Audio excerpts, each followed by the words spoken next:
सिंधुदुर्ग जिल्ह्यासह इतर जिल्ह्यातील ताज्या घडामोडी पाहण्यासाठी सिंधुदुर्ग 24 तासला सबस्क्राईब करा आणि बेल आयकॉनवर क्लिक करा। सिंधुदुर्ग 24 तास सदैव तुमच्या सोबत। पुढील बातमी पाहणार आहोत विस्ताराने। महामार्गावर आंदोलनस्थळी सिंधुदुर्ग जिल्हाधिकारी राजू शेट्टी यांच्या भेटीला राजू शेट्टी यांच्याबरोबर चर्चा सुरू। मोर्चा थांबवायला तयार, पण पालकमंत्र्यांनी नुकसान भरपाई 2 दिवसात सरकारकडून जाहीर करून घ्यावी। 25 तारीखपर्यंत निर्णय न झाल्यास वर्षा बंगल्यावर धडक मारणार। भरपाई झाल्यास मुख्यमंत्री फडणवीस यांचे जाहीर आभार मानणार। अरे शेट्टी साहेब तुम आगे बढ़ो,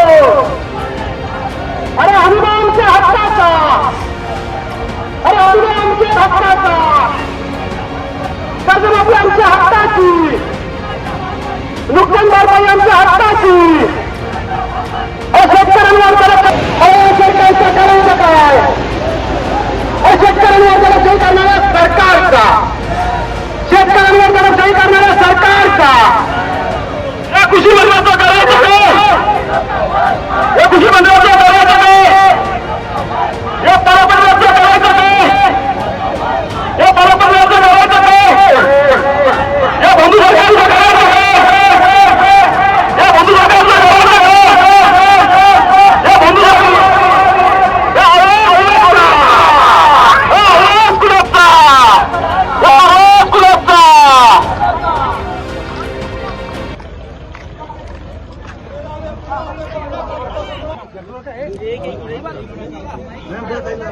थोडे जिल्हा कृषी अधिकारी त्याबरोबरच या ठिकाणचे प्रांत हे अधिकारी पुढे जातील।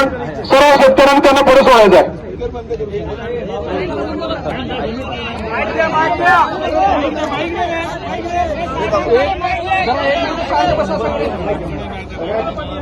कृपा करून सगळ्यांनी शांत राहा।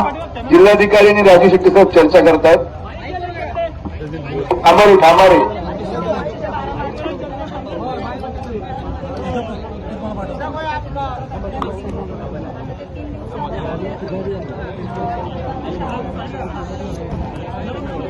मुख्यमंत्री कार्यालयाशी तुमचं बोलणं झालं का?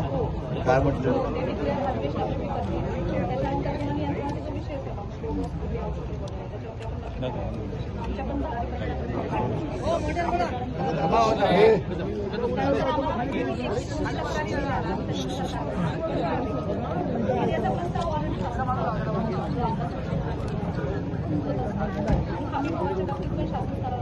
मोबाईल मिनिट झालं काय मीटिंग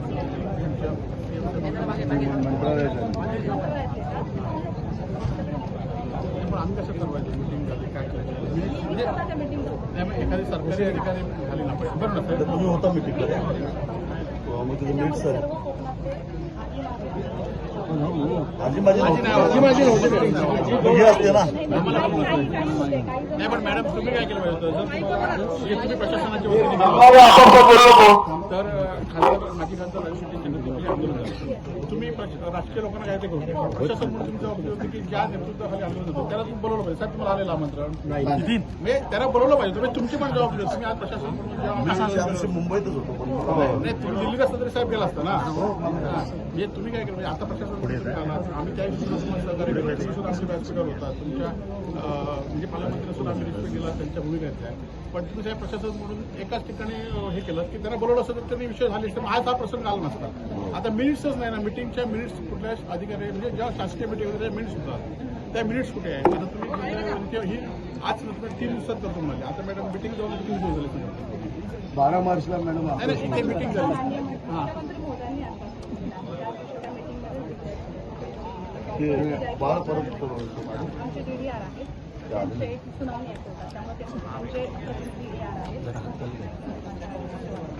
जिल्हाधिकारी माझं असं म्हणणं आहे की आपल्या जिल्ह्यात नेमकं शेतकऱ्यांचं नुकसान झालं किती, याचा काय अहवाल गेला का आपल्याला? म्हणजे कसं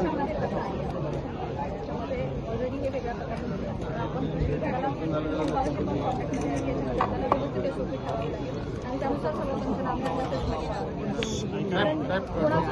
आपल्या अध्यक्षांना बोलून दे. मग साहेब तुम्ही बोला. दुसरं अजून एक ना एक आम्ही अजून एक मुद्दा मुंबईच्या काही व्यापाऱ्यांना ॲडव्हान्स दिलेला आहे. त्याच्यावर 12% 10% व्याज लावतो. सावकारीचं लायसन नाही आहे त्यांच्याकडे. एक तर त्यांच्यावर कारवाई झाली पाहिजे किंवा त्यांचं लायसन रद्द झालं पाहिजे. तो मुद्दा सर आता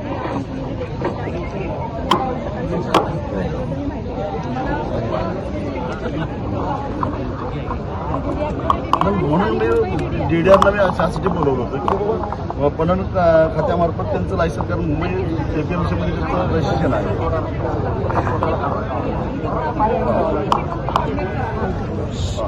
आणि एखाद्यानं जर तक्रार केली तर त्याचं लायसन रद्द केलं पणनकडे येते. हो तेच ना, त्या व्यापाऱ्याचं बाजार समितीचं लायसनच रद्द करायचं, कारण त्याला व्याज घ्यायचा अधिकारच नाही आणि शेतकऱ्याच्या अज्ञानाचा गैरफायदा घेतो. 12% व्याज लावतो. हो त्याशिवाय ते होणार उरले 2-3 करायला बाकीच्या. सिंधुदुर्ग जिल्ह्यासह इतर जिल्ह्यातील ताज्या घडामोडी पाहण्यासाठी सिंधुदुर्ग 24 तासला सबस्क्राईब करा आणि बेल आयकॉनवर क्लिक करा. सिंधुदुर्ग 24 तास सदैव तुमच्या सोबत.